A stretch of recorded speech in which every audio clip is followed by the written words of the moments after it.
Hello, people. Nobody knows I'm talking, but the camera does.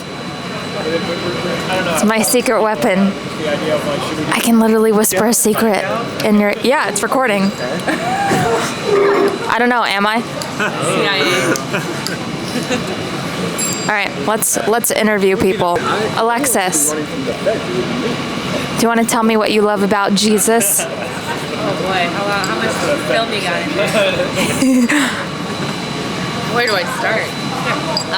What am I saying? Oh, on me. Okay, what am I saying? What am I talking about? What do you love about Jesus? Oh dear, I'm on here. Oh, this is a lot. This is pressure. I'm in front of a bunch of church people and you want to ask me about Jesus. Uh-oh, this is a lot.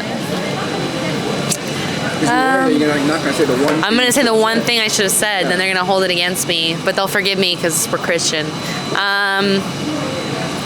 I don't know. Let me get this out of the way. What do you love about Jesus? That's a deep thought. He's a gracious friend. There's a lot of things, but he's a gracious friend. He's a friend you can sit with and you don't have to talk to. There's blessing in proximity. And like not always having to have the conversation, but if you want to talk. Yeah, he's the friend that's the sounding board. He sees you when nobody else sees you. He hears everything that happens, even if, he hears you out. He knows what you mean before you say it. Yeah, he's many things, but he's a gracious, good friend. That's what I'm going to go with for today. Yeah. Am I passing this around? Pass the baton. Uh-oh. If you want. Are you on? We're going this way? He's the ultimate. You gotta put it in a I'll keep it short to one sentence, but I'll say that because there's a lot that I feel like I could say that a lot of people are going to cover anyway. But the one thing I'll say is that he sees the good in you before you even see it in yourself. And I'll keep it to that. question. You have to do the... Immediately. I said, what a guy! I've been reading a lot about him. I was in 1 Corinthians, and he's doing really good stuff.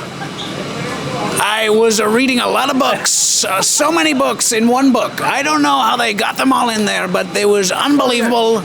He was riding a white horse, and I know a lot of you people love horses, and he rides it the best. He's one of the best riders. Maybe I could do it almost as good, maybe better, but I won't even get into that. But if you love horses, you're going to love Jesus. You're going to love the Bible. He made the horses. He made them.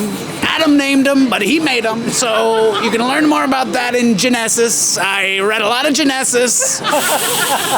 Some of the best reading. I said, wow, this is a great book. I wouldn't have eaten the fruit. I would have been like, I'm good. I like McDonald's. They don't even have apples. Actually, the apple pies are wonderful. But if God said no, I would just stick to the McFlurry. God would make sure the McFlurry machine was not broken. He would heal it with one touch. So if you love McDonald's, if you love horses, really, if you're alive, I would recommend following Jesus right now. Do it. And we love you, me and Jesus equally. And thank you so much. Whoa. It's hard to follow that. It's hilarious. All right, I can't beat the comedy. I'm just gonna tell you the truth. So either Jesus was a maniac, or he was a liar, or what he said was true. It's not possible for him to have been just a nice teacher who said nice things, because he made some bold claims that no one's ever really made, that he was God. So if Jesus made those claims, he can't just be this nice teacher. You have to either take him seriously, or you have to say, oh, he either was lying or he was crazy. And I take it seriously because it's a very bold claim, and it's true. It's demonstrated to be true because he defeated death in the resurrection. And there was witnesses of that, and the Romans were very good at killing people, and somehow they killed him, and then he came back from the dead. So, and all of the people who witnessed that, the apostles, they all died as martyrs. So why would you die as a martyr if it was a big lie? None of those people did that. They all went to their deaths as martyrs because what they believed, what they saw with their own eyes was true. And after the crucifixion, before the resurrection, they thought it was over. They thought, they literally said, we thought he was Messiah. So without the resurrection, none of that stuff happens. Jesus would become an insignificant figure in history. The resurrection is what made Jesus a very significant figure in history. He's the one that we're measuring time against. Don't let BCE fool you. AD and BC are true. We're counting time from Jesus, and that's still happening to this day. And the biggest holiday, even in America now, in the world, is Christmas. So this is a great time to remember who is the person we're counting our time again? Who is the person we're measuring all history against? It's Jesus Christ. He's the most important person in history, and he actually cares about you. God didn't have to care about us. God could have created us and dismissed us. He didn't do that. He actually engages with us all the time, and he has spent, when you think about it, if God is good, if there's a God, let's assume there's a God. If God is good, then God is going to spend time to engage with us. And if that's true, then one of these scriptural sources has to be true. And it's the Bible. The Bible is the most documented ancient text anywhere in the world. And that's because the people who are copying it weren't just copying some ideas they thought were interesting. They were copying ideas they believed to be absolutely true. And they thought if they changed even one word that they would be sinning against God.